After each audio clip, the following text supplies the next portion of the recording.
Hiba, I have one more question. And take the mic, tell this we want the instruction to the voice command and then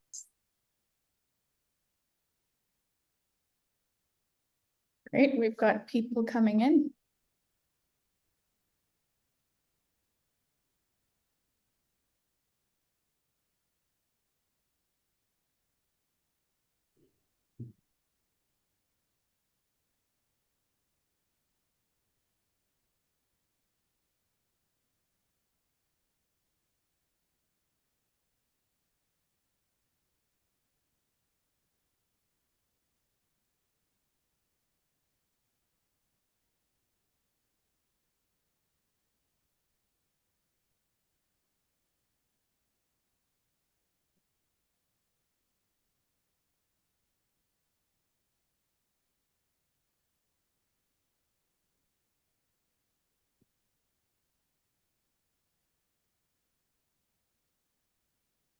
All right, I think we have many attendees already in the room. Should we let them in, or? And I'm still struggling with the screen share. Apologies for that. I think everyone is in now, Miriam. Oh, okay, great. Then let's get started. Welcome everyone to this wonderful webinar that we've put together on the occasion of World Environment Day. Thank you all for joining, and for those joining the room maybe a few minutes later, you can join in at any time. So we're really pleased today to have put together this webinar. Again, slides are not, okay, here we go, which we've called Making Progress on Mitigating Plastic Pollution, Examples of Innovation, Research and Collaboration. So our idea of doing this this year for World Environment Day is because the theme has been designated this year to be called Beat Plastic Pollution. World Environment Day has been celebrated since 1973, hosted by the United Nations Environment Programme. The first time when it was hosted, the theme was Only One Earth.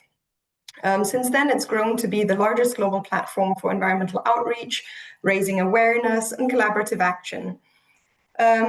This year's theme fits very well into the three elements of the triple planetary crisis, which are climate change, biodiversity, and nature loss, as well as pollution. So with the hashtag Beat Plastic Pollution, we're all encouraged to really move the needle on this critical topic, which is one that really all stakeholders, as individuals, as corporates, as institutions, as innovators, as academics, as governments, we can all contribute to.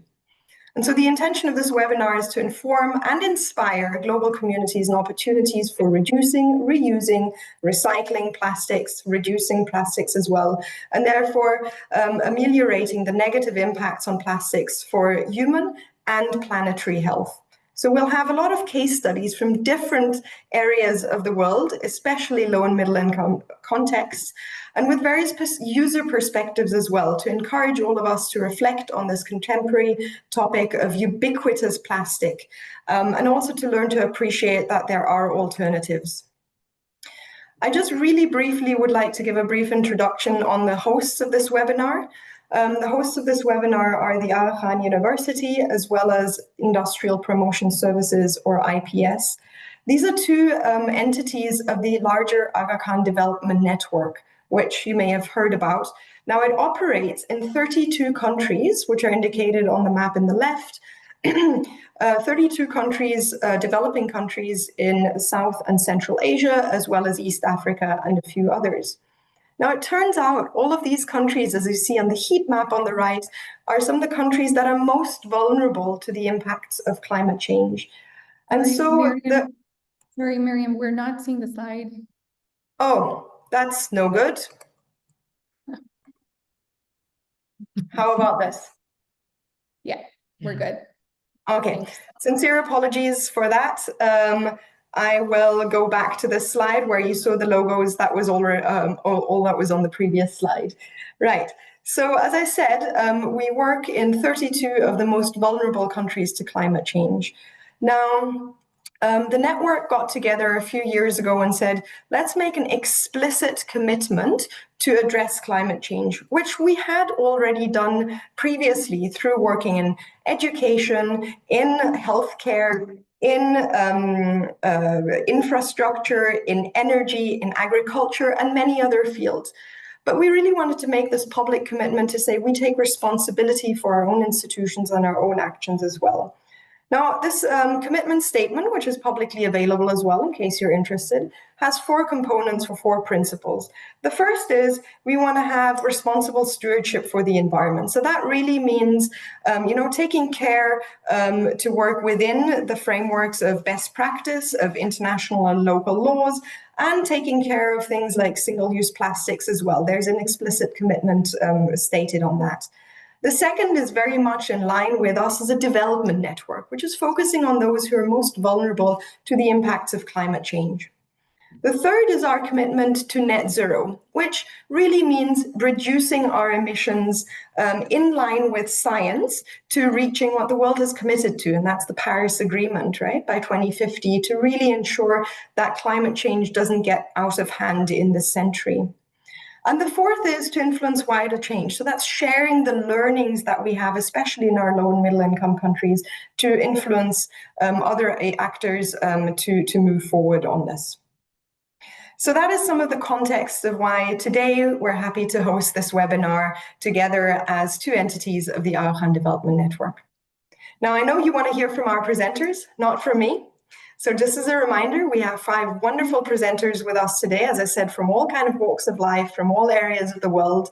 And I will introduce them as each of them will be starting their presentation.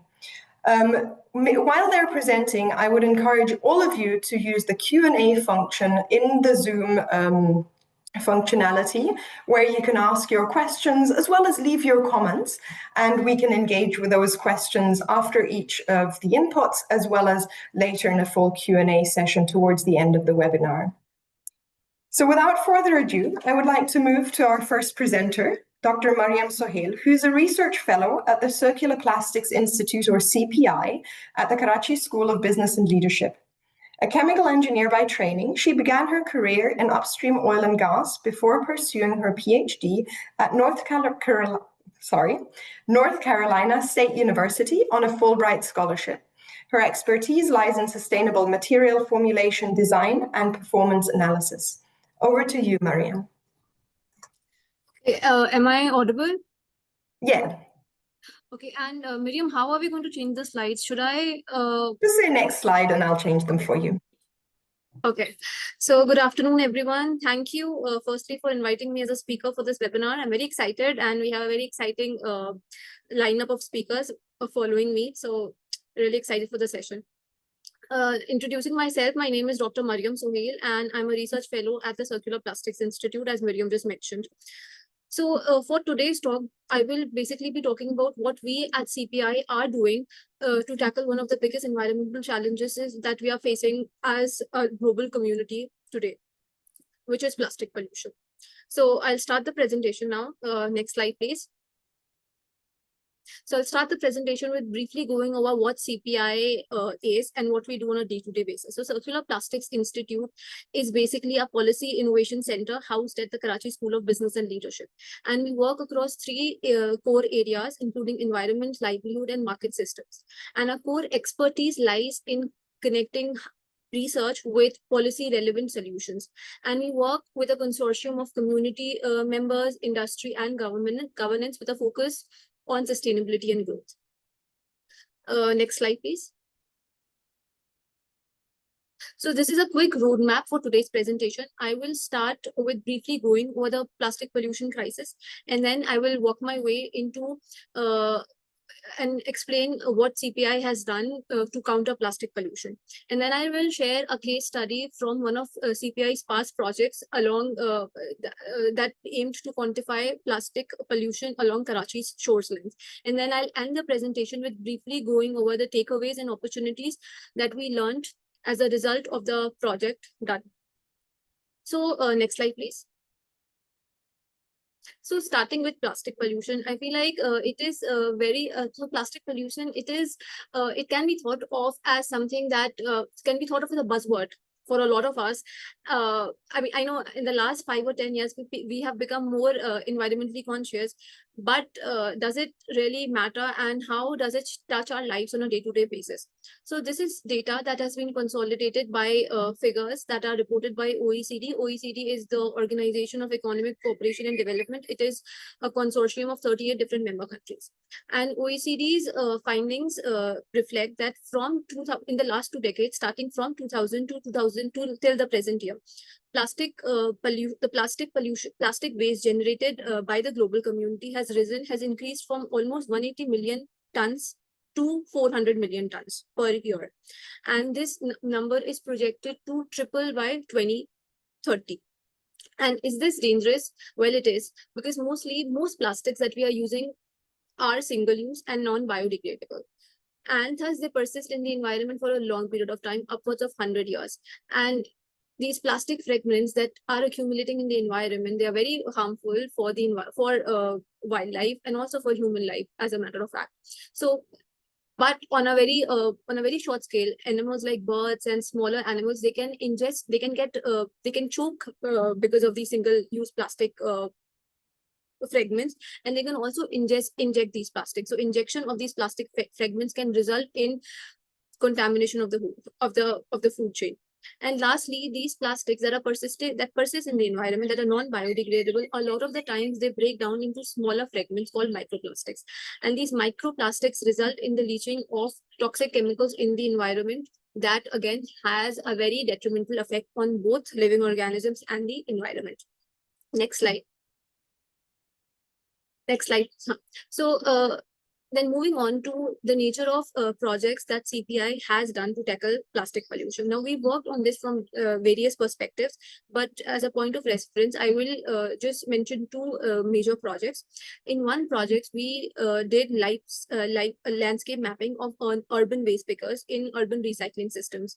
And this allowed us to understand how plastic waste being generated in the city, in 3 different cities across Pakistan, is accumulating, and where is it going? Is it going in the recycling streams? Is it going in landfills? And how is it impacting the waste produced in the cities? And in the second project, the second very relevant project that we did was an audit conducted on the coastal areas in Karachi. In the interest of time, today I will be going over the second project, where we aimed to quantify the amount of the extent of marine plastic pollution along Karachi's shorelines. Moving on, please, next slide. Okay, so before I move on to the project methodology and the key findings, I'll just briefly touch on marine plastic pollution. So we've talked a little bit about plastic pollution, and then plastic pollution in turn leads to marine plastic pollution, which is when all the plastic that is being accumulated on land finds its way into the oceans and starts accumulating. So is this a problem? At least for us, people living in Karachi is a coastal city, so we are direct affectees. Like, we are being directly impacted by marine pollution. And even apart from that, it has been quantified that almost 80% of marine debris consists of plastic waste. And if we talk about a very city-specific context, Karachi is an urban city. On a daily basis, we are producing almost 12,000 tons of waste per day, and a large fraction of it finds its way into the oceans through different channels. This can be through storm drains. It can also be through, there are a number of factories and industries operating within the city and on the city waters. So if these industries have untreated outflows, then they also find their way directly into the ocean. And informal dumping, as most of us are aware, is a big contributor to marine plastic pollution. Now, similar to land-based pollution, plastics in the ocean are very dangerous for animals living in the ocean. Miriam had a very nice image, a very catchy image of a turtle being choked by plastic waste, and by fishing waste, plastic waste. And this is exactly one of the ways that through which plastic fragments in the ocean can have a direct impact on creatures living in the sea. They can result in choking of animals living in the ocean, animals like turtles and fish. Secondly, these animals can also inject on plastic fragments, and this can result in the buildup of plastic waste within these animals and can thus contaminate the food chain. And lastly, they can have a direct impact on the breeding habitats. So if they impact the breeding habitats, then the amount of fish in the oceans will the numbers will be impacted, and this will have a direct impact on biodiversity, and it can also result in it can also result in a decline in the source of livelihood for local fishermen. So moving on, next slide, please.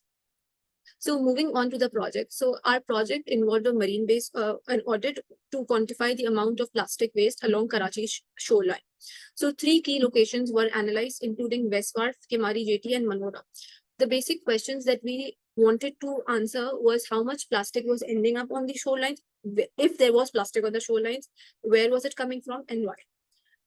Our investigation methodology involves 2 primary methods. We firstly conducted interviews with key stakeholders, including fishermen, vendors, and port authorities. And then secondly, we also did physical shoreline sampling. Our goal was very clear. We wanted to identify if plastic was being accumulated and where it was coming from. Next slide, please. So our findings showed some very alarming stats. Almost 92% of all solid waste observed across the 3 coastal sites were plastics. And then what were the dominant types of plastics that we found? So firstly was LDP, which is low density polyethylene, and this is these are plastic bags and those plastic shoppers that we get in grocery stores and use. Secondly, the second most dominant plastic type was polystyrene. Polystyrene is the white foam-based food containers that we get. And the last type was multi-layer plastics.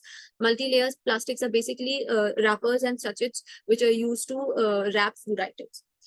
The next question was what were the source of this plastic waste? So our findings indicated that most of this plastic waste was concentrated across tourist heavy, economically active locations like restaurants, vendors, and tourist spots. And this points next slide.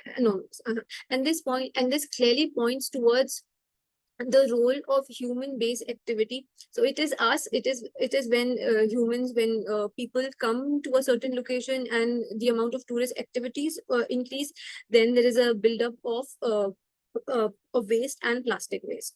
Next slide, please. Okay, so in this slide, I will go over 3 core issues that we identified, and then I will follow each of these issues with what can be done to address those issues. So the first issue, as we've just discussed, was that most of the plastic waste originated from land-based activity on tourist heavy locations, and the solution to this can be as simple as having a localized infrastructure in place. Items as simple as trash cans can go a long way towards reducing the amount of waste being accumulated at these sites. And then secondly, our findings also reflected, again, this is a little bit similar to the first one, but mostly the pollution was not uniform. We observed the formation of hotspots, and the hotspots were worst at places where there were the most tourists. So to address this points towards the need for site-specific activity interventions, where we need to have specific protocols at these locations where we are having a higher influx of tourists or people coming. And lastly, there is a clear governance gap. So waste management at coastal areas is the shared responsibility of municipal bodies and port authorities. However, these bodies mostly operate independently with little coordination. So there is a need for greater coordination between these independent regulatory bodies, and there is and also the need for them to be working under shared protocols that can help mitigate the amount of waste which is being accumulated at the coastal regions. And lastly, apart from all these administrative and regulatory actions, there is also a need for behavioral change. So and behavioral change can be influenced by a lot of different activities, but in the short term, awareness campaigns can also go a long way towards leading to the buildup of better civic behavior in tourists and all these tourist management bodies. So we at CPI, we see ourselves as helping to connect the dots where we use these findings, these research findings, to build up environmentally friendly actions that can be sustained over a period of time. Next slide, please. So this is going to be all from my side. And then again, if there are any questions, I'll be happy to address them. And I also look forward to connecting with all the other speakers that are lined up after me. Thank you. Great. Thank you so much, Dr. Mariam. This was really wonderful to hear. So much insights about the research you're doing. Since there's no questions yet in the Q&A, I have a very short one, which maybe will get participants rolling to ask questions during the presentations as well. So you mentioned early on, and now you referred to it again towards the end, which is that a lot of this work requires collaboration between a lot of different stakeholders. If there is one takeaway message or learning how such collaboration can be supported and accelerated in order to make change, if you could share that. So again, I think I'm just going to build up on the marine pollution project. So we see a lot of, we do read a lot of activities about awareness campaigns that are run in schools and colleges and different organizations, but these are not sustainable. I feel like if we want actions to be sustained over time, then there has to be intervention from regulatory bodies.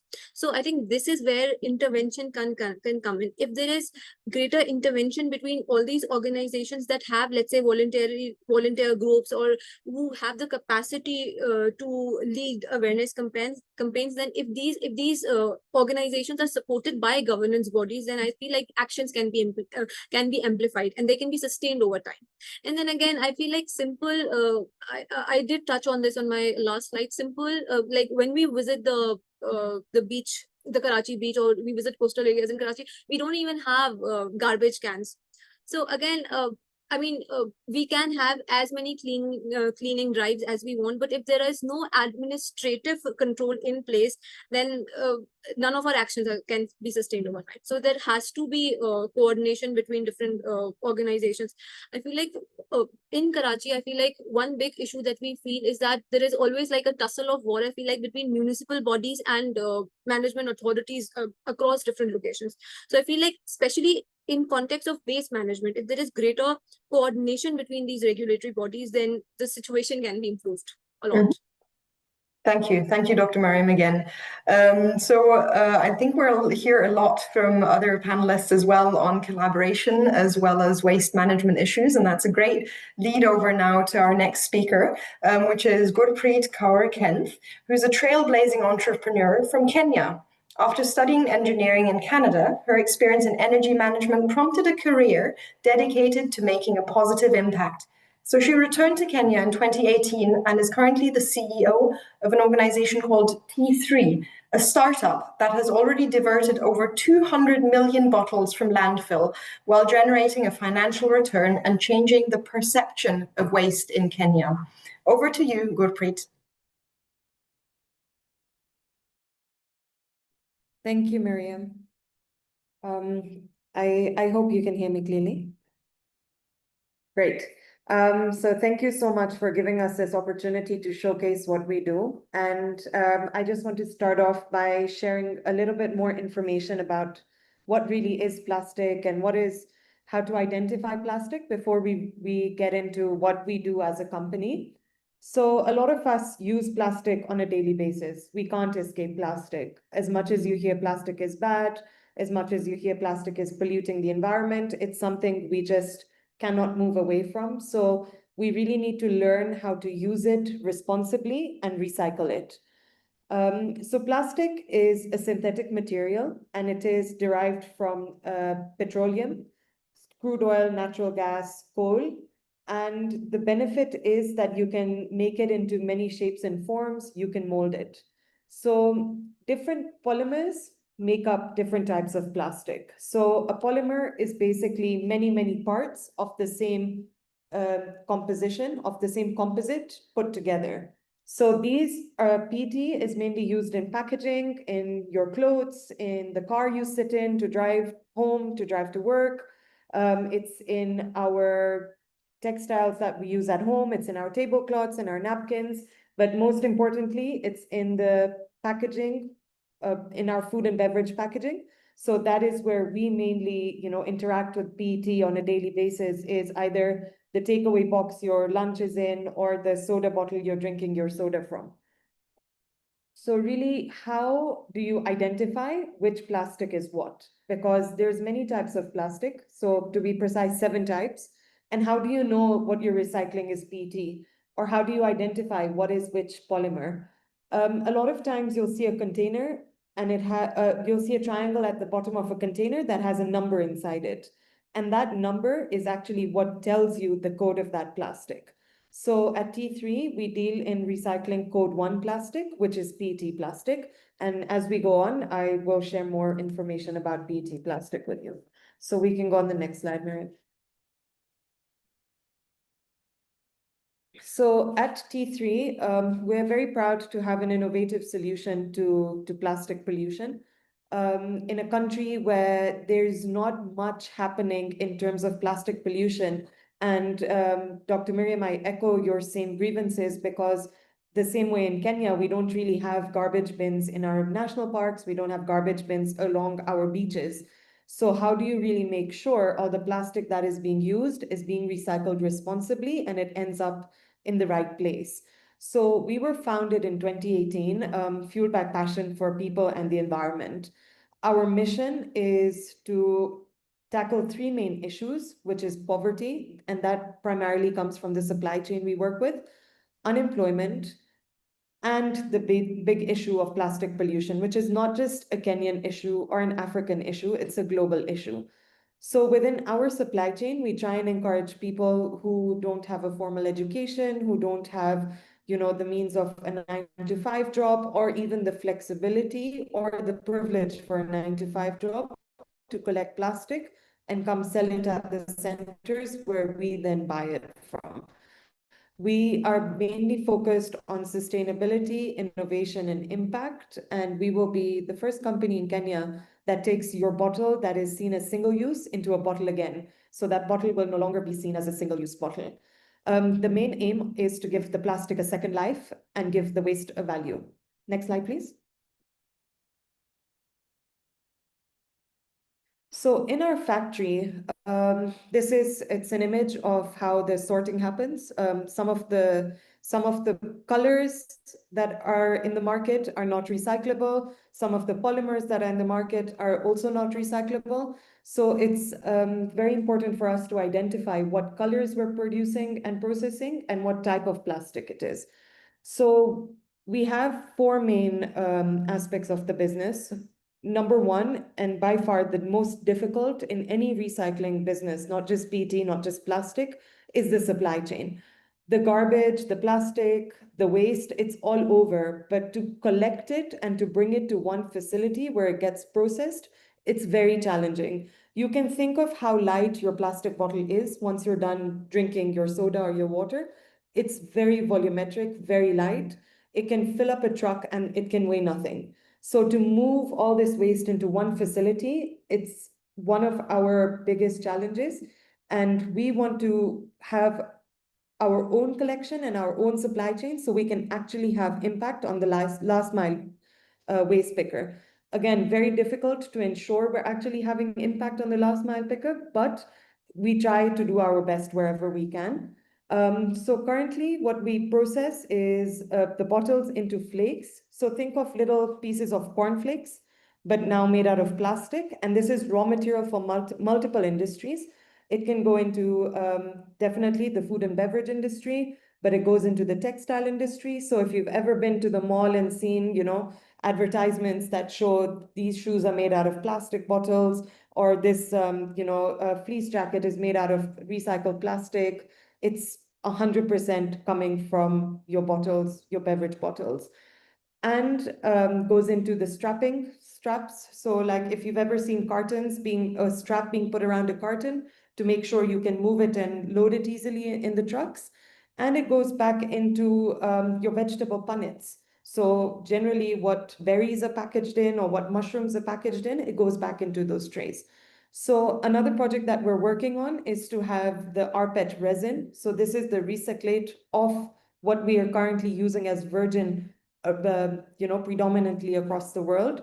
And the target market for this is multinationals who want to use sustainable raw materials within their industry. So you're thinking of the Cokes and the Pepsis of the world, or you're thinking of, outdoor wear like Patagonia, or shoes like Nike, Adidas. So a lot of big companies have their own sustainability targets to try and source raw materials which are more environmentally conscious and responsible.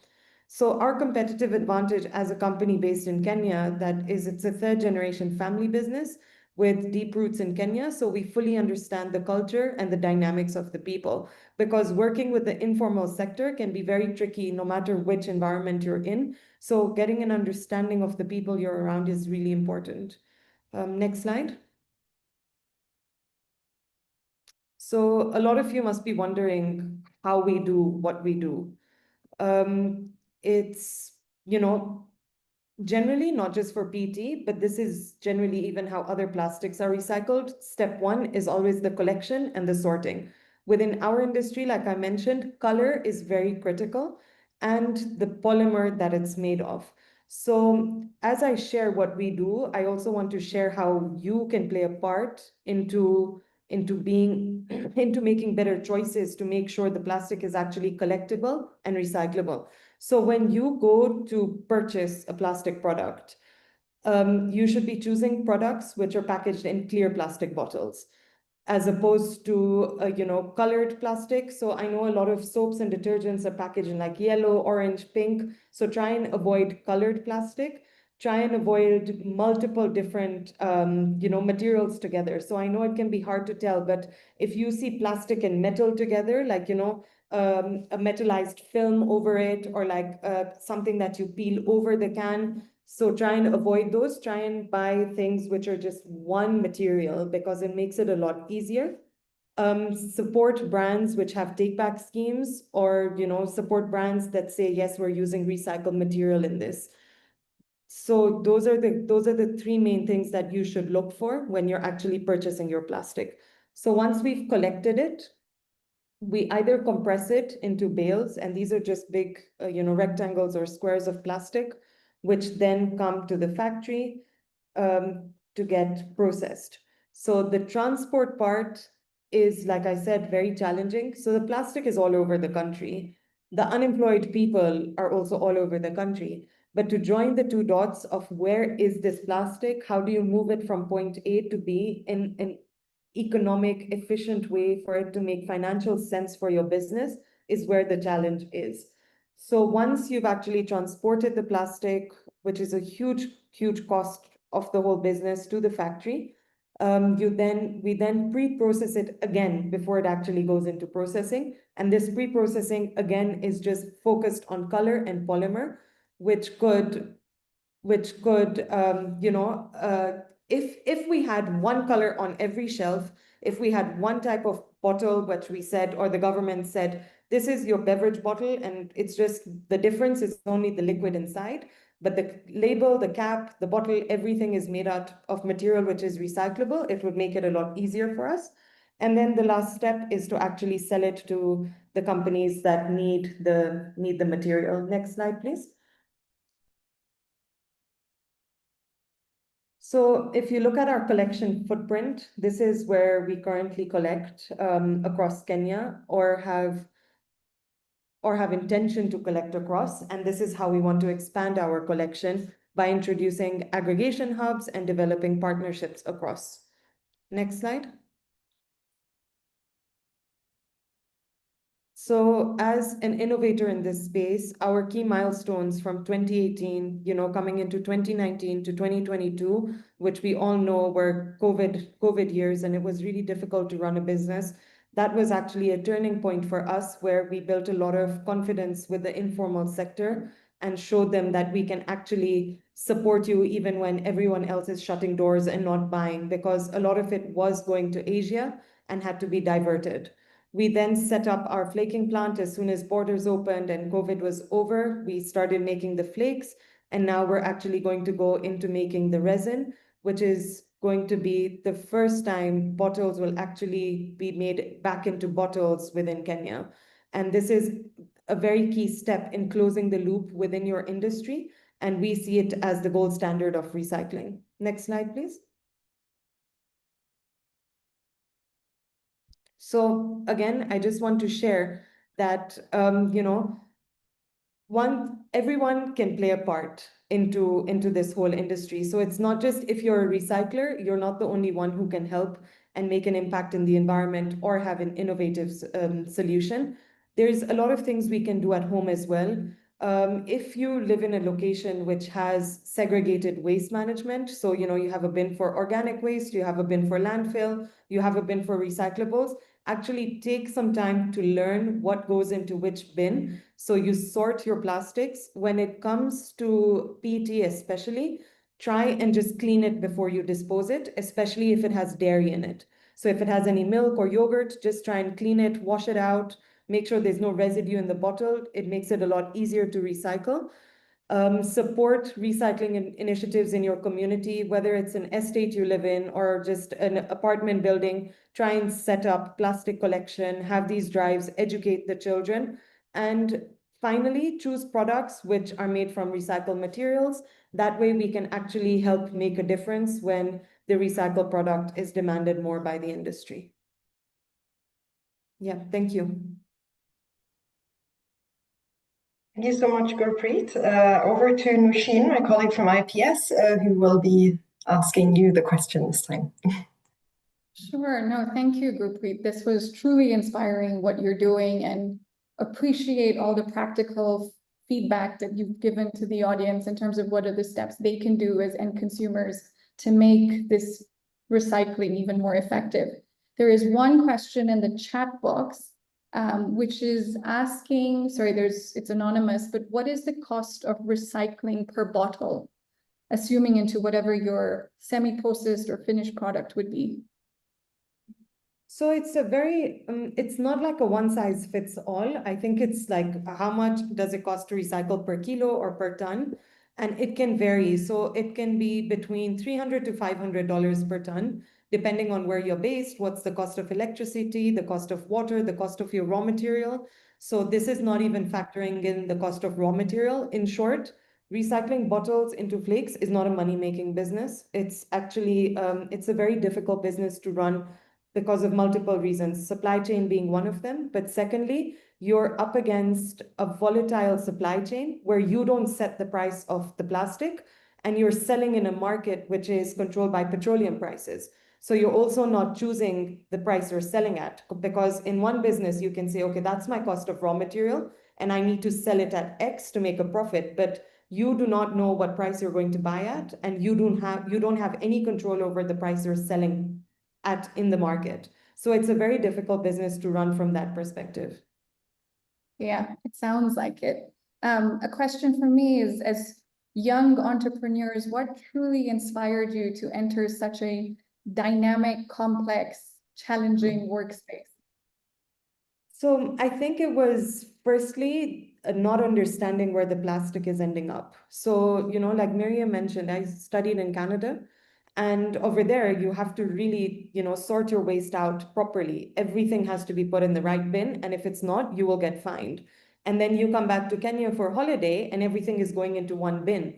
And it just feels so wrong that why are we as a third world country doing things like this, when you can easily separate it or recycle it. So that's the thought-provoking, I think, change. And then trying to do some research into where does this plastic go, who gets paid to collect it, why is the informal sector getting exploited? And it was really just for the people and the environment. I think that's the passion we all share as a company, not just as individuals or entrepreneurs. I think everyone at D3 shares this shared vision of just people and environment and how can we make it better. That's beautiful. Thank you. Over to you, Miriam. Thank you, Gurpreet and Nushin. That was really interesting, and I think we'll just continue again now with this theme of innovation. Our next speaker is Dabir Hemani, who enjoys working at the intersection of design and sustainability. He leads multiple architectural projects across sectors, built ventures in sustainable building materials, and supports startups focused on the circular economy. As co-founder and principal architect at Open Door Design Studio, he focuses on context-driven design and creating spaces that bring people together. Over to you, Dabir. Thank you so much, Miriam. And it's great to be part of this webinar. And I think the last conversation and the last part of the last previous presentation was very thought-provoking, where you don't need to form companies to the kind of impact that people would that would really help the planet. So I'll just take the thread from there and start that. Again, I love this quote, but this is an architect, where waste is a failure of imagination. So waste is not really anything that should be coming out. Next, please. So these are the two problems that we see every day. There's a decay of construction material that we're looking at. And then on the other side, we see the sites like these in almost every developing and developed nation, that there is a lot of waste, especially plastic waste, which is scattered around. So you have one problem of the building not being sustained because of the lack of strength of that material. And the other side, the problem is that the material that is not going anywhere, like for example, the plastic that probably our grandfathers used, is still lurking around in the environment. So it doesn't go away. So these are two problems almost facing each other. Next, please. Next, please. But in order to understand what kind of problem are we looking at, let's just look at these buildings. And I'm sure everyone in this call has either seen, heard, or been in one of them. So this the tallest being Burj Khalifa and Empire State Building. So this gives you a good context of how big things are. Next, please.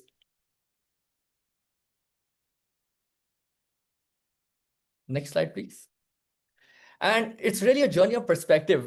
So this is how big Burj Khalifa looks when it's put next to Pakistan's tallest mountain, which actually is world's second largest, the second tallest mountain, which is towering in front of Burj Khalifa.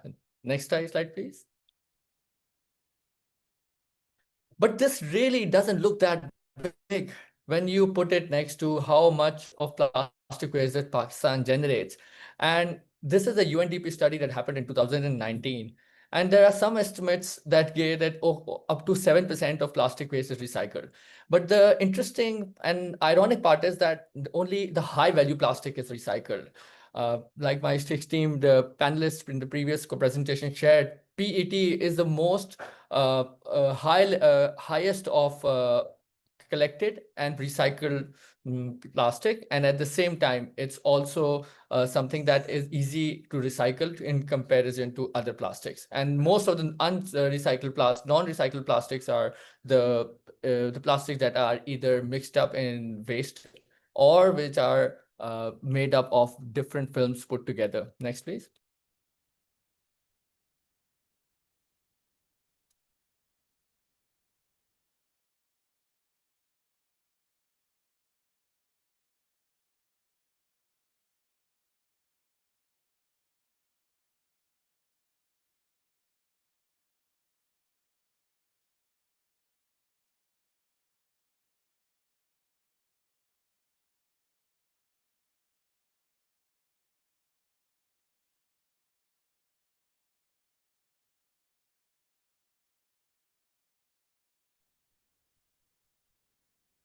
I think we may have lost him. Yeah, looks like it. That's too bad. Okay. Maybe let's just wait for a minute. Maybe he'll come back. Meanwhile, thank you everyone for putting questions in the Q&A. I see it's getting really busy there already, and we'll have plenty of time to ask questions, all of your questions towards the end as well.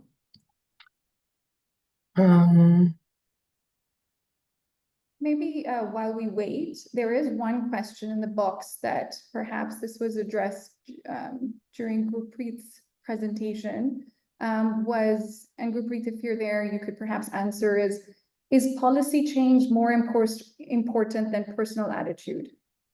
Any thoughts? Hi, apologies. I think we had a power failure. So I'll just continue.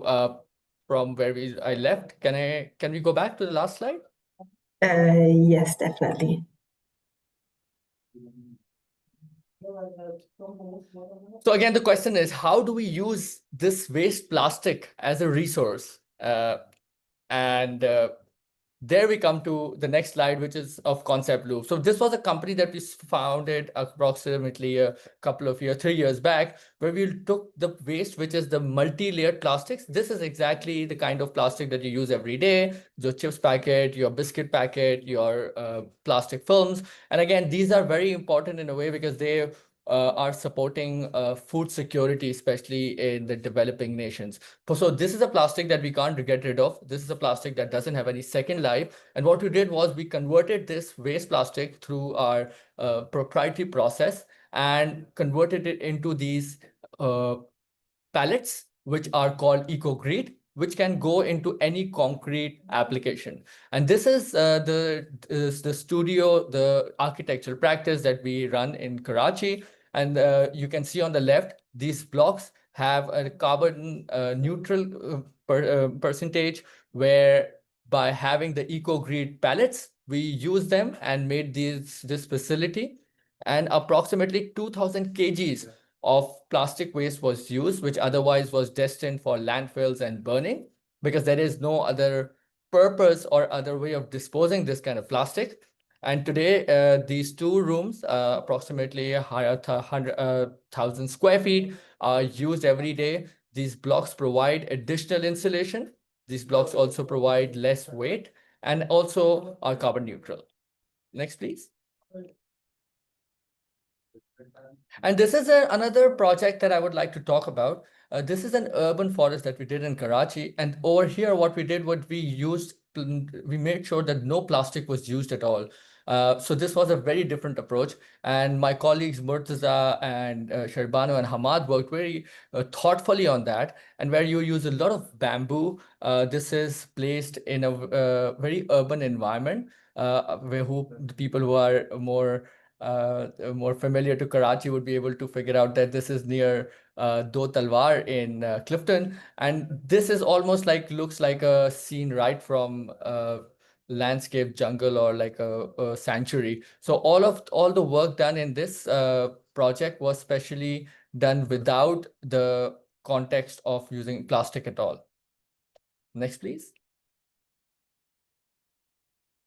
And this is an example from Africa, where one of my mentors, Zahra Ali, she's one of the leading people in there, where this is a company scaling in Kenya, where this is called Takazuri. It's a solution called Climate Tile, where all of these tiles, which were previously made of traditional building materials, are now made of recycled plastic, and they are interlocking, and they have opportunities to do solar paneling on top. At the same time, they also help to conserve water. So again, they have a very amazing IP protected system, where they are scaling it not only in Kenya, but also in other regions of Africa, where this is really well received. So this is another example of how plastic is used in different areas as a building material.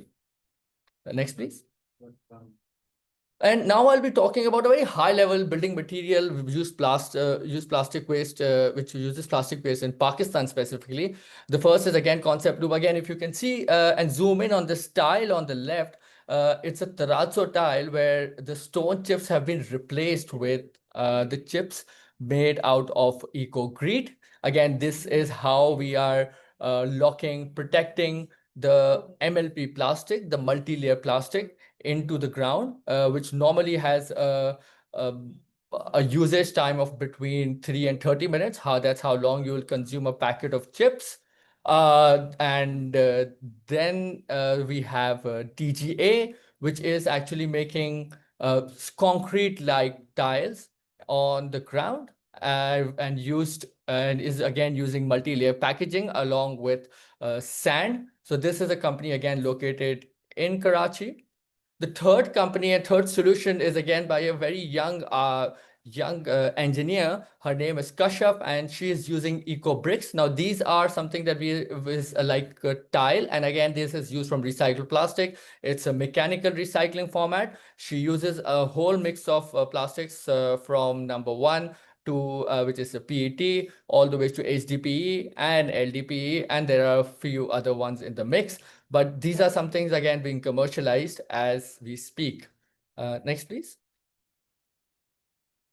The other three options are also very interesting and very diverse. There is a company called Brigger Brick, which won the first prize at the Unilever Second Life last time. They have a Lego-like structure. They use ABS plastic. Again, very strong and very resilient.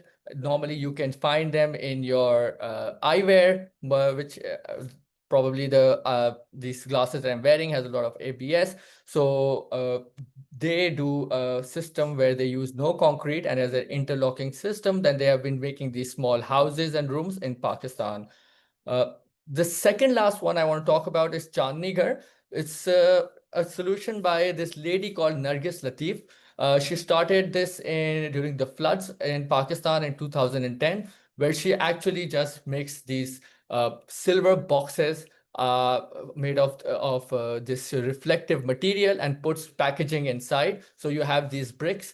It's albeit a crude way of working on it, but she has given housing to people on a very, very low cost rate, which normally would not have been possible otherwise. So that's an interesting take on how to do this.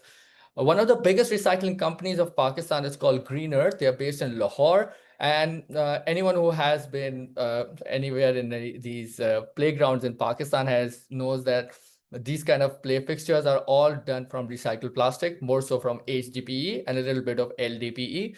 And these are something that stand the test of time, harsh weather conditions, and also commercially very viable. So these are the high-level understanding of where the ecosystem stands. Next, please.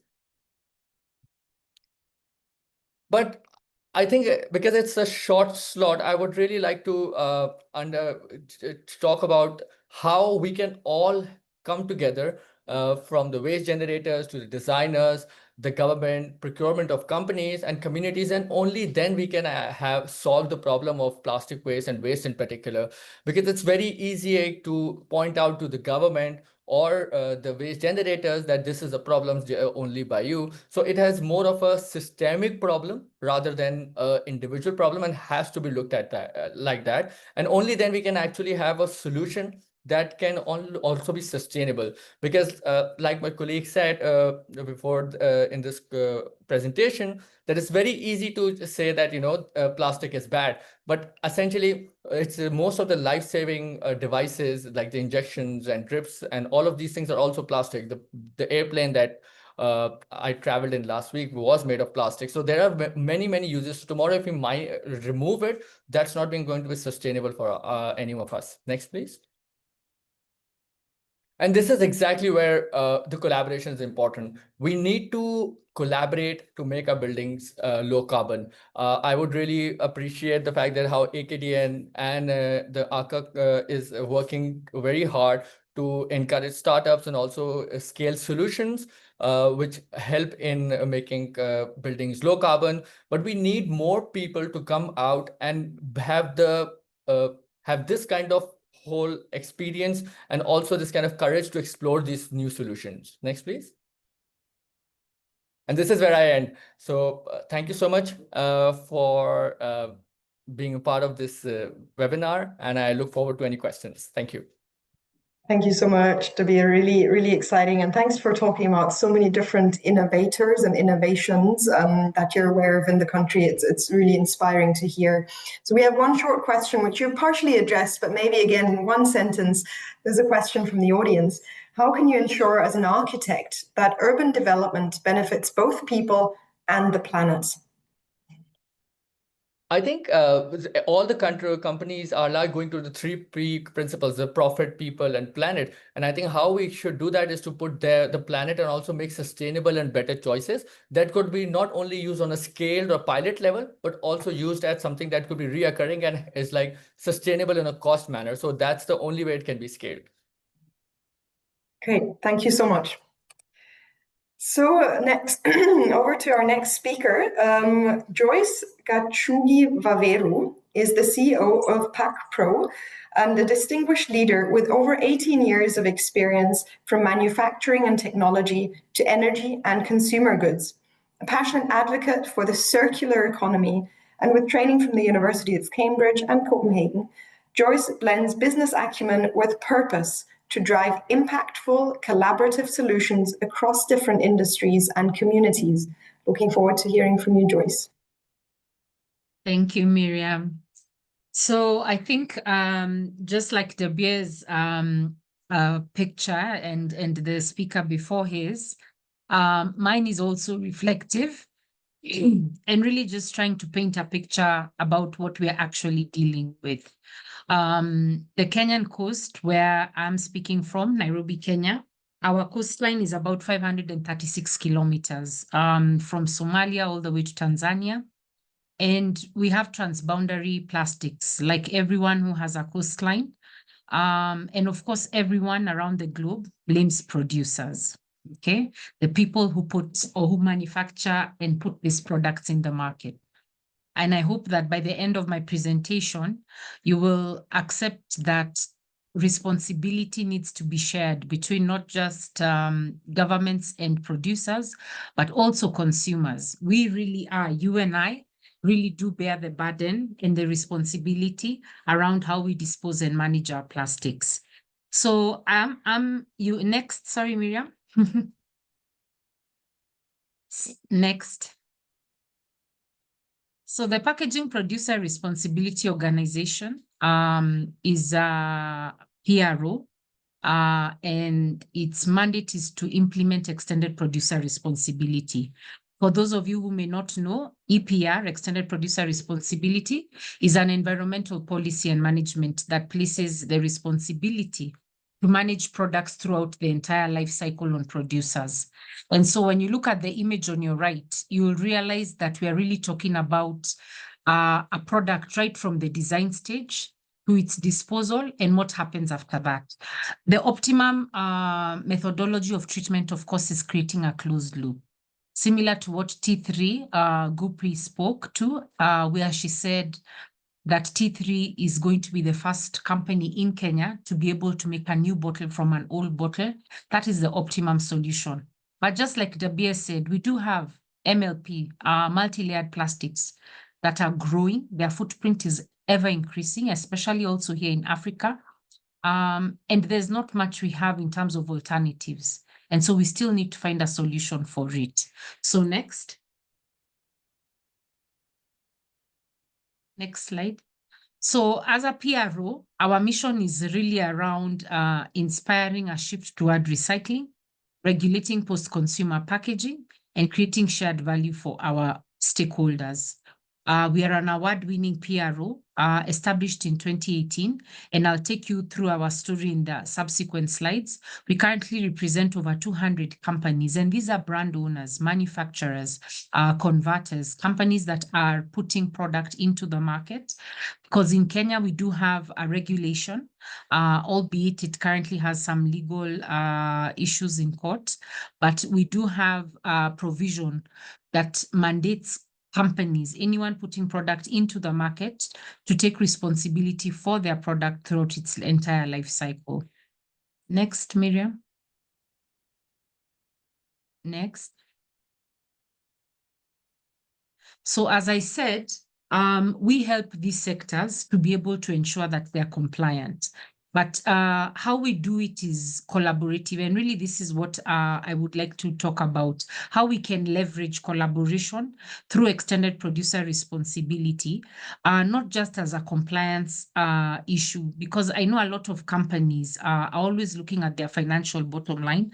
But I think the business as usual model has come to an end with the triple planetary crisis that we are all facing. We are all a part of it. I think the business as usual model that everyone has been operating in, where the financial bottom line carries the day, is no longer the way to go.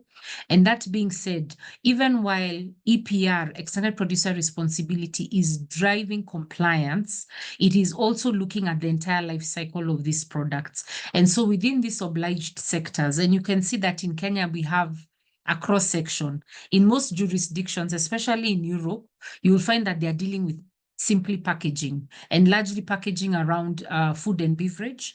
But of course, we are in Africa, and Africans being Africa, we have taken on a challenge, and we hope that maybe in the coming years we'll be able to demonstrate a solution for all these things. But today, all these industries are actually obliged to partake and undertake extended producer responsibility.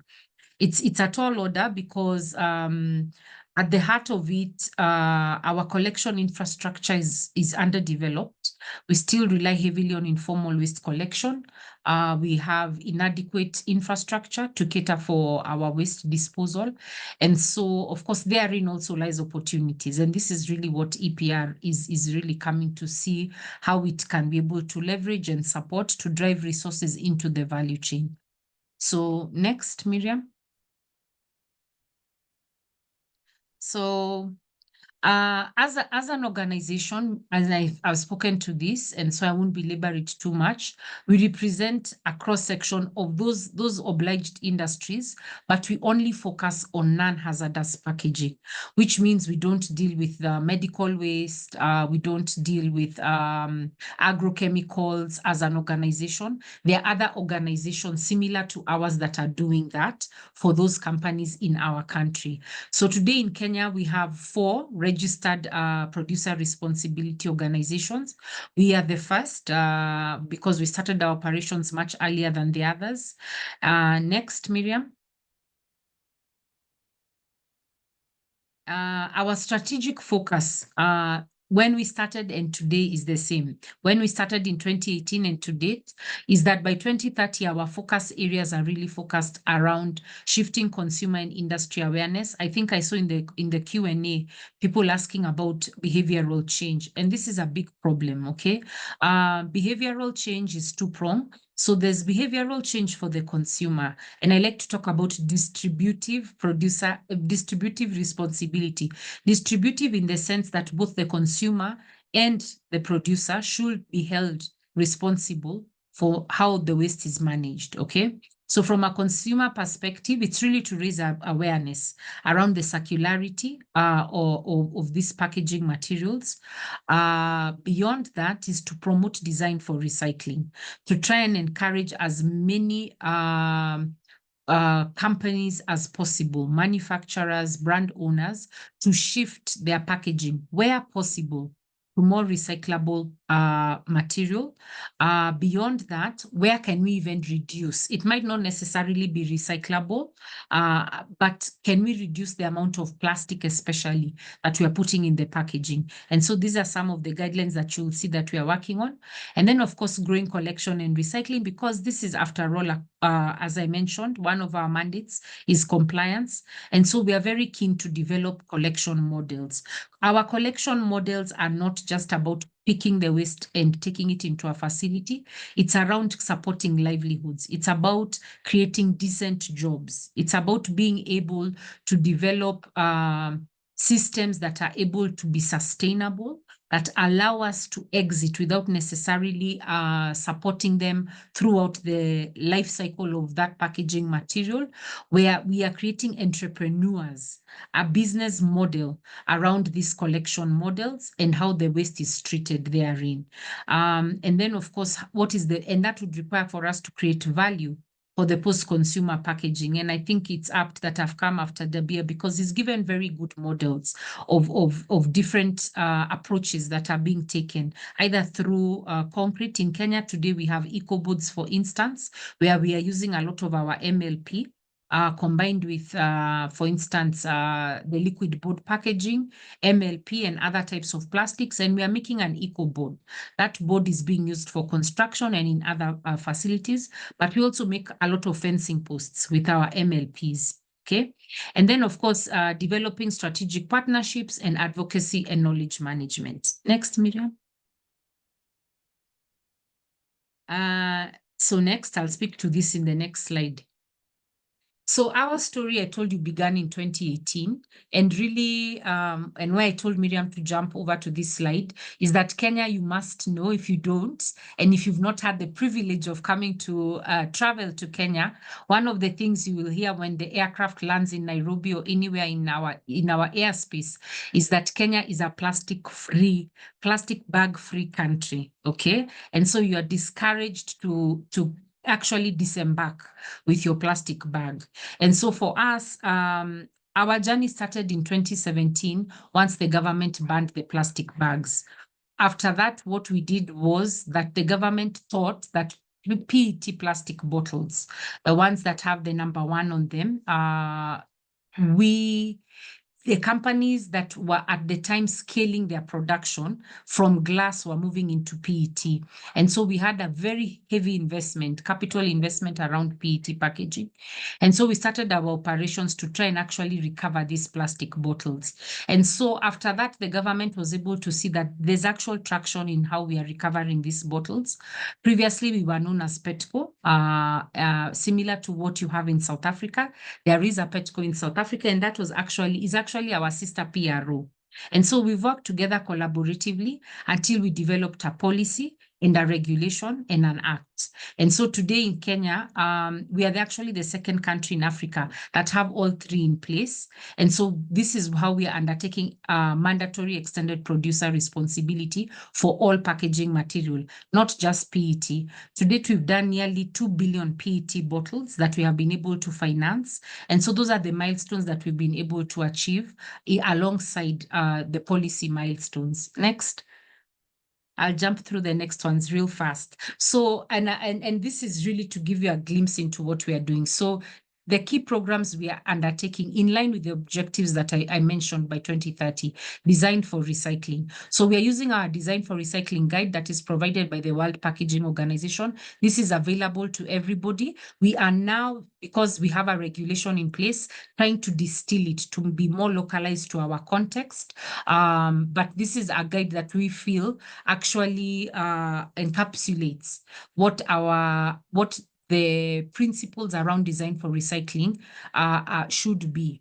Then, of course, we have eco-modulation, where the companies that are using more recyclable packaging materials, they pay less. Matter of fact, we do have some companies that use 100% recycled package material in their products, and so they don't pay any EPR fees, okay? And so that is eco-modulation at work, and we want to see a greater shift in that direction.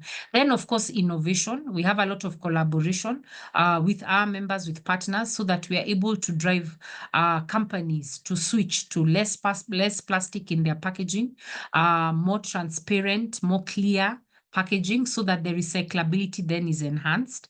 Then, of course, incentives. Design for recycling requires tax incentives, whether it is through tax differentiation, whether it is through machinery, for instance, like what T3 is using to be able to scale operations, logistics, reverse logistics support. Those are the incentives that we try and build for the ecosystem. Next. The last 2, collection and our collection purchase assistance. So we work with 16 recyclers in our market, and our market has grown. When we started in 2017, we only had about 4. So today we have, I think, about 21 recyclers, and we're also seeing an investment into high value recycling. We've done a cumulative of about 51,850 metric tons. And with mandatory EPR, we expect that this will nearly double in the next 2-3 years. Then, of course, we've invested about 250 million Kenya shillings. It's okay, Miriam, which is really, it's okay, Miriam, next, which is really close to about 3 million, close to $3 million US. And what that $3 million US is, it has gone directly into the hands of our waste pickers, okay? And those who are actually recovering the waste. Then, of course, we have a very innovative program that we are looking to roll out, and this is called Biz Nataka Mtaani. For those of you who are not Kiswahili speakers, Biz Nataka really means business from waste. from the grassroots, okay? This Nataka Mtaani. And what this is doing, I don't know why the wording is like that, why it reorganized itself that way. But we have 47 counties in our country, and we are looking to develop entrepreneurs, sustainable business models around collection. Okay, we have a job creation demand on the continent, and we do strongly feel that if we are able to empower our informal sector properly, that we can be able to create decent jobs around the recovery and conversion of waste into resources that can be used for the next phase of the life cycle. Next. So take back recovery, I won't talk about this. This is really around consumer awareness and behavioral change. We run active programs around targeted campaigns. So then this is really directly at the consumer level. This you can see is at retail outlets where we actually go and engage consumers directly in incentive take back campaigns where you bring back material and you get an award. But we also have about 38 units now of bins, and you can adopt a bin. Anyone can in our country, any brand, any company that we are working with, just so that we are able to have more of these units that are segregated units that residents can use. What we guarantee is that we are able to collect everything in that bin and take it into recycling. Then, of course, we have schools projects because behavioral change has to start when children are very young. And so we have a program called the Tunawezesha, which really means we enable in Kiswahili about creating knowledge and also bin placement. And then, of course, we work with our residential projects, because I started by saying informal waste collection is really the backbone of our collection infrastructure, but we are trying to work with where it is also formalized so that we're able to develop the segregation at source. We have a segregation at source bill and a policy in place. And so our desire is that through EPR, we're able to incentivize segregation at source so that we're able to recover better materials for recycling and treatment. Lastly, of course, river restoration. I won't talk about this because this is self-explanatory, but I want you to know that we are heavily invested in the cleanup of our rivers, just to ensure that the waste is not ending up in the marine ecosystem. And then consumer awareness, these are just some statistics that you can be able to glean onto when the slides you receive them. Next, Miriam. Of course, we are award winning. I needed to show this, otherwise you wouldn't believe me. And we have won Best EPR Scheme 2024. Diversity and inclusion is very critical to us because, and social impact, as I said, our key mandate is to really develop the value chain, to create meaningful and decent jobs, but also improve the livelihoods of those who work in the ecosystem. Lastly. Thank you. And those are our contacts. You can reach out to us and you can also follow us on our website for more information. Thank you, Miriam. Great. Thank you so very much, Joyce. That was really insightful to understand how you work with so many different entities and have really innovated and joined many communities and initiatives and what impact you've had. So I think that should really be inspiring for the participants to start their own journeys as well. We won't take a question at this time. Again, I'd like to remind all participants to please use the Q&A function, and I'm sure Joyce can also answer in writing some of the questions so that we can really head to our final speaker for today from a user perspective. So that's really exciting as well. So for this, we're honored to have Professor Mahmoud Butta with us. He's the inaugural chair of ENT surgery and professor of sustainable healthcare at the Brighton and Sussex Medical School. He was recently appointed to lead the National Academic Hub for Decarbonising the UK's National Health Service and has a particular interest in the environmental and labour rights harms caused by medical supply chains. Thank you, Mahmoud, for being here today. Over to you. Thank you very much. And good morning or good afternoon, wherever you are. So thank you. My interest, or what I'm going to talk about really, is plastics as a involved in healthcare and as a healthcare issue as well. We're all aware that plastics have problems, and let's be clear, plastics have many advantages. They are, very resistant to attack, they are easily moldable, and they are cheap. Therefore, they have become very convenient. But many of those properties are exactly what the problem with plastics also is. Because they are cheap, we use them as if they have no value. because they are resistant to attack, they are toxins in our environments, and we put them into these places in our environments which cause harm. And I'll come on to talk to you about those things. I will also just put it out there that let's be careful about our approaches. And I'm going to talk to you today about why we need to invest our real interests in circular models rather than, which means that we reuse plastics if we're going to use them, and where we look at alternative materials to plastics. I know a lot of people get excited about recycling, but I have serious concerns about plastics and recycling as the ultimate solution. It is feeding into the idea that we need to continue to use plastics, and if we recycle everything, it will all be lovely.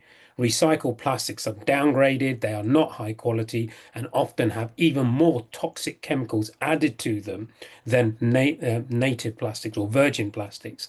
So let's be careful. We are dealing with a toxic substance. If you recycle it, it is still a toxic substance to our planet. Next slide, please. So to put it in the context of healthcare, healthcare has become, unfortunately, particularly in high-income countries, very much a throwaway economy. That is driven, for example, by concerns about infection risk with some of the things that we do, but often those infection risks are misguided, and actually it's more about convenience and cost.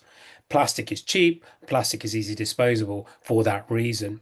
So to put it in context, in the NHS, the National Health Service in England, we use 133,000 tons of plastic every year that we throw away. So, and I've also released a paper where we estimated that 2% of all plastics in the world are made for healthcare applications. Next slide, please.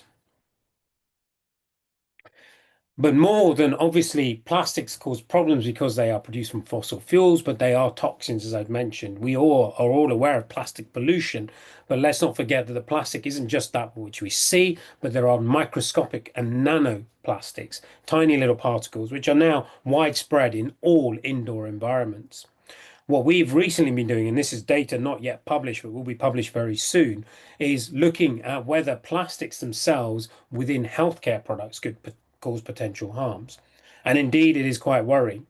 So, for example, an intravenous bag, now made of plastic, back in the 1970s was made of glass. But now fluids that are delivered to you are delivered through a plastic bag. Those plastic bags, we have the evidence, without any, will just leach microplastics. So other data show not huge amounts, but nevertheless, 14 millimoles per litre every day. Those are then injected into our patients. So we're injecting microplastics into our patients' bloodstreams. What else? Here's another plastic material. This is called a laryngeal mask airway. It's something that's used when you're anesthetized or in intensive care, where they will put this into your mouth to allow you to breathe. That releases 759 microparticles per litre per day. So, and over the time course that this is ongoing, this is likely to be high. That is just spontaneous leaching, not with any pressure applied. And the reality is we need to do more studies with pressure applied to these products, because when you're in intensive care, we are actually jetting oxygen and various other gases down these tubes, probably injecting thousands and thousands of microplastics into our patients' lungs. So I am now on this sort of desire really to demonstrate that healthcare is causing harm to patients by putting microplastics into their blood, by putting microplastics potentially into their guts with tubes we put into people's guts, and certainly putting microplastics into patients' lungs. We don't know the long-term consequences, but what we do know is there's a number of studies that show they stay within the body, they cannot be broken down. We all have microplastics in our bodies, and they can cause destruction of tissues. They certainly cause inflammation. Whether or not they cause other more serious consequences, such as tissue dysfunction or cancer, is as yet unknown, because the microplastics that the human body is exposed to now are beyond anything that has ever been seen in human existence. Next slide, please. I'll show you some examples as well of what happens when we think that things are so easy and convenient. I show you here an example of gloves. Gloves, there are 20 million of these used in England in the NHS every single day. It has become a culture of putting these gloves on, when in fact we know in the majority of cases it's absolutely not needed. We just need to wash our hands, and our hands are then clean. There is nothing clean about these gloves. These gloves protect us from when there are bodily fluids such as vomit or infected wounds. That is their only purpose, but it's become habit to put on these gloves. Next slide, please. So these gloves also release microplastics, but what's also interesting is because they are so cheap, so convenient, so widely used, it means we outsource the production of these. And when we outsource the production, everybody just cares about price. So this is another harm from our use of cheap plastics. This is a suite of glove factories in Malaysia, the largest glove manufacturer in the world, producing these gloves, but they want to produce them as cheap as possible. Sorry, the video seems to have crashed. Although these workers may seem completely okay, the reality is all of these workers are migrant workers, typically coming from Nepal or Bangladesh, where they are exploited to pay illegal recruitment fees. We've surveyed 1,400 of them. They pay illegal recruitment fees, typically of around $2,000. They will work up to 3 months without a single day off in temperatures of up to 70 degrees Celsius. But we want these as cheap as possible because plastic is cheap and it's throwaway. Next slide, please. This applies to other medical products as well. Sorry, you might need to stop the video. This applies to other medical products as well, in particular personal protective equipment, for example, masks. Masks that we wear in surgery, for example, we know release an average of 2,000 microplastics in the duration that we're wearing them. So that also is a concern. For me as a surgeon, I'm expected to put on a mask, even though actually there's no evidence that we need to wear a mask. And as a result of that, I am inhaling microplastics into my lungs every day at work. I really don't like that. But of course, we want these masks also to be disposable. Throw them away. Let's throw them away and make them as cheap as possible. And again, next slide, please. There should be a video again, whether it will play. What we found is that during the pandemic, people became interested in where these masks were coming from. Some of these masks are coming from the northwest of China, where they are made using forced Uyghur labor. Those of you who are aware of the genocide of the Uyghur population will be aware that this is not a good working environment, where these people will make masks under threat of physical or sexual violence if they fail to comply with this mandate. Next slide, please. So the underlying problem actually in all of this, in healthcare, is that we want cheap and we want to throw it away. And that's what I've been trying to work with. When we want cheap and we want to throw it away, then we use single-use plastics. Now, we are not going to get rid of plastics altogether. Plastics have many, many properties and in many instances are better than other materials. What we need to do is to see where we can substitute those and, more importantly, where we can reuse those plastics. Because if those plastics are reused, then of course we reduce the total quantity of plastics being used.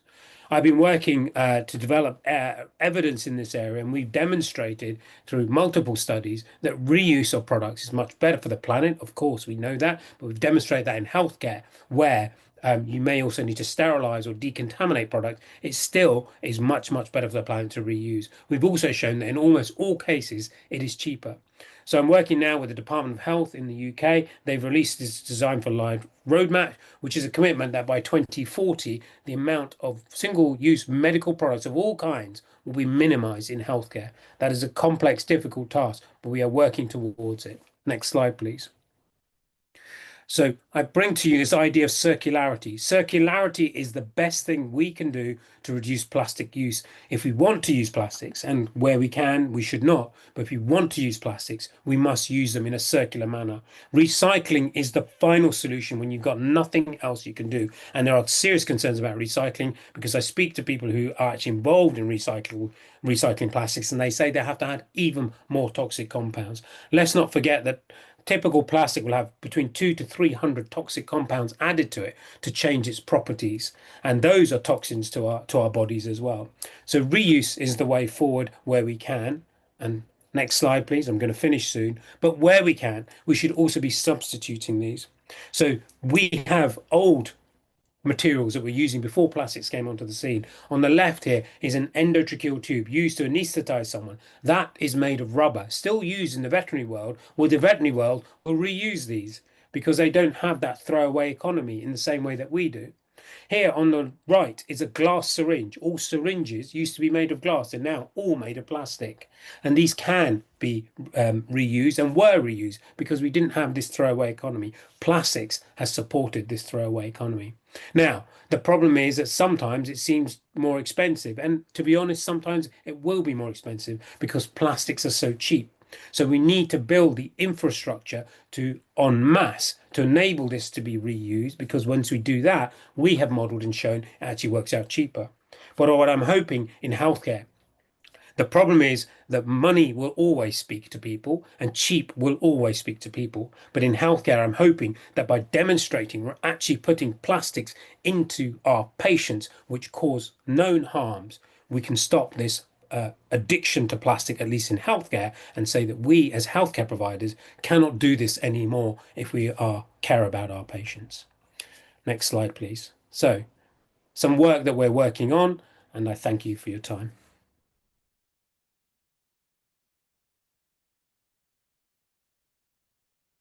Fantastic. Thank you so much, Professor Bhuta. I'm cognizant we are almost out of time, so I'm going to start with you, Professor. In 30 seconds, I'm putting you on the spot here, but in 30 seconds, what would you have our participants or our audience take away from what you've said? What I'd like everybody to take away is perhaps recognize that plastics are a toxin. Let's not try and say, oh, we have these solutions, because I think we're asking the wrong question. We should not be saying, let's recycle the plastics. We should be saying, how do we get rid of the plastic in the first place? And how do we enable a reuse economy? So the marketing, I'm afraid, is a big problem. I have a big bugbear about plastic bottled water.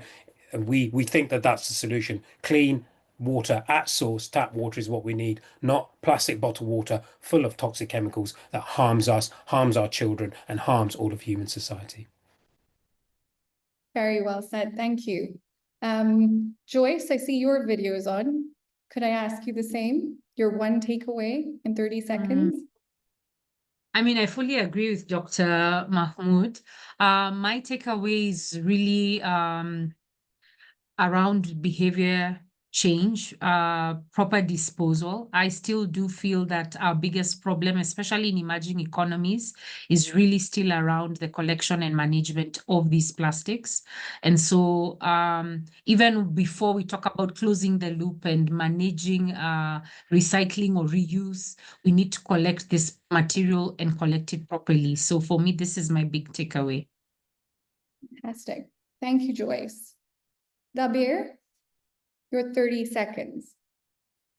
Yeah. So my takeaway really is that it needs to be a whole ecosystem change. So the behavior change, the policy change, I think in the financial model, everything has to really slot in place for this change to come. But the thing is that it has to start somewhere. So I think the best thing is either policy or the people pushing for change. So, and let's hope we were able to repair the ozone layer not too far away.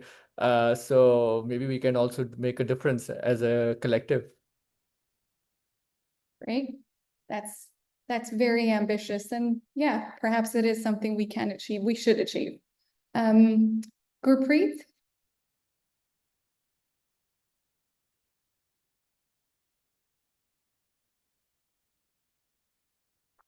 Oops, I think you're on mute. Sorry, can you hear me now? Yes. Okay, sorry. My key takeaway is that by choosing and disposing plastic correctly, everyone can play a role in reducing plastic waste and supporting a circular economy. Like, Mahmood showed in his presentation, there's so much unnecessary plastic out there. But then when you look at food and beverage packaging, it's actually a type of necessity plastic out there.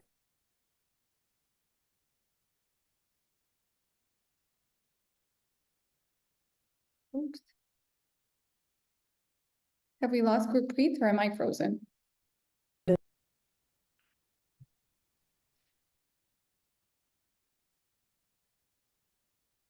Great. And is it my internet? Miriam, over to you, your last 30-second takeaway. Sure. Thank you all panelists. This is super interesting. Thank you, Nushin, for co-facilitating this. As 30-second takeaway, I think it's one of you referred to it earlier that the idea of time can be really helpful for us to sometimes reflect on the utility of things. So if the Earth needed 60 million years to produce the fossil fuels out of which plastics are made today, and I use a water bottle or a chips packet, I think Dabir, you referred to it, for a few minutes, and the Earth needs again 400 or 500 years to break it down and leave all this hazardous chemicals, then is that really rational? And so that can be a point, a starting point, I think, just as a common person to start thinking and researching and getting a bit deeper into these aspects. Thank you. Fantastic. Thank you. We're at time. So thank you, all of you, to our panelists. Thank you so much for sharing your expertise and doing it with so much passion. We truly heard that. We've heard a real range of inspiring and interesting perspectives from all of you. Some of the things that were highlighted, to summarize, we got some outstanding statistics on the plastic pollution crisis. So if anyone doesn't think it's a crisis, think otherwise. There have, of course, been innovative solutions that can address the situation. What was evident is that influence of human activity is the absolute key driver of plastic pollution. We have to understand our context to create more tailored solutions. And we have to also appreciate that sometimes we may be creating solutions, but they might be unintended consequences of our action. Such was the example in tourism and the plastic contribution as a result. And then, yes, of course, as Professor Bhuta mentioned, we have to prevent the use of plastic. We have to reuse the plastic, and recycling is the last option. And I like what Dabir talked about, reframing what waste actually is and looking at the true value of that. So what is clear at the end is that it's a vast challenge. We need collective action. We need diverse stakeholder engagement. But what was shown today is that it is, in fact, possible. And just to end with what the UN Secretary General Antonio Guterres said in his speech for World Environment Day this year was, we need to go further, faster. So to all of you, we hope this conversation has really catalyzed some ideas, stimulated further conversations, and hopefully meaningful actions for yourselves, at your workplaces, your communities, and even your wider sphere of influence. So thank you all for attending. And lastly, please feel free to email Miriam and myself if this webinar was useful. And if you would like others like this, let us know what you'd like us to put on the table. Thank you once again to our panelists and our entire audience. We really do appreciate your time. Have a lovely evening and a day ahead. Thank you all. Thank you, and happy World Environment Day. Thank you. Yes. Happy World Environment Day. Bye, everyone. Thanks.